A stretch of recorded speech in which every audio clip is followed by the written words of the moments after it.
জামাই বাবা, তোমার তো থালা পরিষ্কার হয়ে গেছে, একটু দিই। না না না না না শাশুড়ি মা, দেবেন না, আমার মা রোজ করে। আরে একটুখানি খেয়ে তো দেখো। দিয়েই দিল, দেখি একটু খেয়ে কেমন হয়েছে।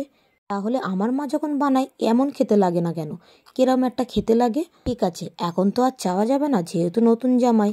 পরে এরা ঘুমিয়ে পড়লে তখনই খাবো।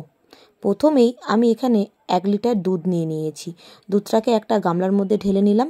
দুধের মধ্যে একদমই জল দেবো না, গ্যাসের উপরে দুধটা বসিয়ে দিয়েছি। এদিকে দুধটা ফুটতে থাকুক, আর এদিকে কিছু ড্রাই ফ্রুটস নিয়ে নেবো, যেমন কাজু, আমন্ড বাদাম, 1 মুঠো কিশমিশও নিয়ে নেব। তোমরা চাইলে আরও বেশি ড্রাই ফ্রুটস ইউজ করতে পারো। আমি এখানে আমন্ড বাদামগুলো ভালো করে টুকরো করে নিচ্ছি। বেশি একদম মিহি করব না, একটু সরু সরু করে কেটে নেব। সবগুলোই আমি এইভাবে কেটে নেব। তো আমি এখানে ছুরি দিয়ে কেটে নিচ্ছি। দেখো আমি সবগুলো কেটে নিয়েছি। এবারে গ্যাসের উপর একটা কড়াই বসিয়ে দিয়েছি। বেশ কিছুটা ঘি দিয়ে দিলাম, মানে 2 চামচের মতন ঘি দিয়ে দিয়েছি। আর ঘি কিন্তু আমি এখানে আর ইউজ করবো না, এই 2 চামচেই হয়ে যাবে।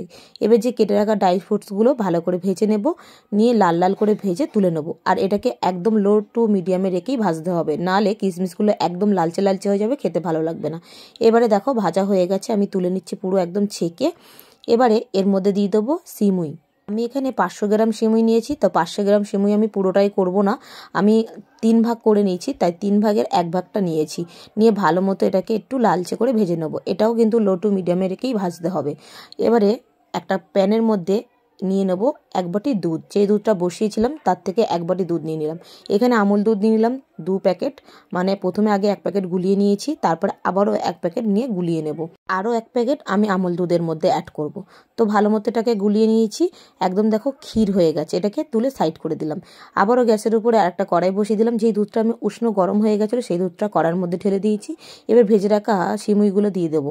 সিমুই একটু ফুটে যাওয়ার পর ভেজে রাখা ড্রাই ফ্রুটসগুলো দিয়ে দেবো। দিয়ে ভালো মতো অবরন্তর নেড়ে নিতে হবে, তলায় যতটা লেগে না যায়। এবার এটাকে একটা সাইড করে রাখলাম। এবার প্যানের মধ্যে আবারও আমি এখানে 100 গ্রাম চিনি নিয়ে নিলাম, একটা ক্যারামেল করে নেব। আর এটা একটুখানি জল দিয়ে ক্যারামেলটা করলে আরও বেশি ভালো হয়। তো আমি এখানে একটু জল অ্যাড করে ক্যারামেলটা রেডি করে নিচ্ছি। একদম লালচে করে ক্যারামেলটা রেডি করে নিচ্ছি, দেখতেই পাচ্ছ পুরো গুড়ের মতন কালার এসে গেছে। এই ক্যারামেল রাইস সিমুইটা এতটাই টেস্টি হয়, একবার হলেও বানিয়ে দেখতে পারো। আর কতটা সুন্দর কালার এসে গেছে দেখতেই পাচ্ছ, কোনো রকম গুড় দেওয়ার কোনো দরকার নেই, এইভাবে একবার ট্রাই করে দেখতে পারো। তো এখানে আমার একদম কমপ্লিট হয়ে গেছে সিমুইটা। আর এই সিমুই ক্যারামেল রাইস সিমুইটা এতটাই টেস্টি। আর যে মালাইটা রেডি করেছিলাম সেই মালাইটাও এর মধ্যে অ্যাড করে দিলাম। একটুখানি এলাচ গুঁড়ো করেও দিয়েছি, এলাচের দানাটা আমি দিয়েছি, খোসাটা ফেলে দিয়েছি। তো এটা অনেকটাই ফুটে গেছে। এবারে আমি গ্যাসটাকে বন্ধ করে দেবো। যদি ভিডিওটি ভালো লেগে থাকে অবশ্যই লাইক কমেন্ট শেয়ার করতে ভুলবে না বন্ধুরা। এখানে আমি একটা বোলের মধ্যে সার্ভ করে নিচ্ছি। আর এইবারে বুঝতে পারছো কতটা সুন্দরও হয়েছে, লোভনীয় হয়েছে। তাহলে জামাইকে তো একবার খাওয়াতেই হচ্ছে। জামাই বেটা চিনি আর চাল দিয়ে খেয়েছে পায়েস, এর মর্ম বুঝবে কি করে বলো তো? একবার হাতে না পড়তেই অমনি চেটে চেটে দেখে রাত্রিবেলায় খেয়ে নিল। আর এমন খেলো হাঁড়ির মাথায় ঢুকে গেল। কেমন লাগলো অবশ্যই জানিও। বাই।